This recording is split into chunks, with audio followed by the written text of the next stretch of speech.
കണ്ണൂരിൽ നിന്നും വൈകുന്നേരം 6:15 കാലത്ത് 7 മണിയാകുമ്പോൾ മധുരയിൽ എത്തിച്ചേരും.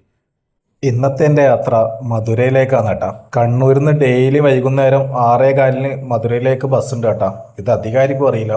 ബസ് പോകുന്ന റൂട്ട് കണ്ണൂര്, തലശ്ശേരി, വടകര, കോഴിക്കോട്, മലപ്പുറം, പാലക്കാട്, പൊള്ളാച്ചി, പഴനി, മധുര. 519 രൂപയാണ് കേട്ടാ ഒരാൾക്ക് മധുരയിലേക്ക് ടിക്കറ്റ് ചാർജ് വരുന്നത്. ഇന്നത്തെ എൻ്റെ യാത്രാ ചെലവ് സ്പോൺസർ ചെയ്തത് കണ്ണൂർ ജില്ലയിലെ പ്രമുഖ റിയൽ എസ്റ്റേറ്റ് ഗ്രൂപ്പായ ടീം കച്ചവടമാണ്. പ്രോപ്പർട്ടി വിൽക്കാനോ വാങ്ങാനോ ഉണ്ടെങ്കിൽ ഇവരെ കോൺടാക്ട് ചെയ്താൽ മതി.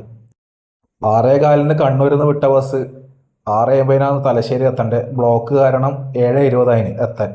തലശ്ശേരി കഴിഞ്ഞ് വടകര മുതൽ കൊയിലാണ്ടി വരെ ബ്ലോക്കായിരുന്നു. 9:50 കോഴിക്കോട് ബസ് എത്തിയത്. 10:20 ഫറോക്ക് ബസ് ഫുഡ് കഴിക്കാൻ നിർത്തി. എന്നിട്ട് പൊറോട്ടയും ജില്ലയിലും കഴിച്ച് 10:45 ബസ് എടുത്തിന് ഫറോക്കിന്ന്. 11:50 മലപ്പുറത്തിന്. 12:30 പെരിന്തൽമണ്ണന്ന് 1:05 മണ്ണാർക്കാട് എത്തിന്. കറക്റ്റ് 2 മണിയാരം പാലക്കാട് എത്തിന്. പാലക്കാട് നിന്ന് ബസ് വിട്ടേരം ഞാൻ ചെറുതായി ഉറങ്ങി. പിന്നെ 4 മണിക്ക് പഴനി എത്തിയാരാന്ന് ഉറക്കി ഞെട്ടിയത്. പഴനി ബസ് സ്റ്റാൻഡിൽ നിന്ന് മുരുകൻ്റെ അമ്പലത്തിലേക്ക് വെറും നടക്കേണ്ട ദൂരം മാത്രമേ ഉള്ളൂ.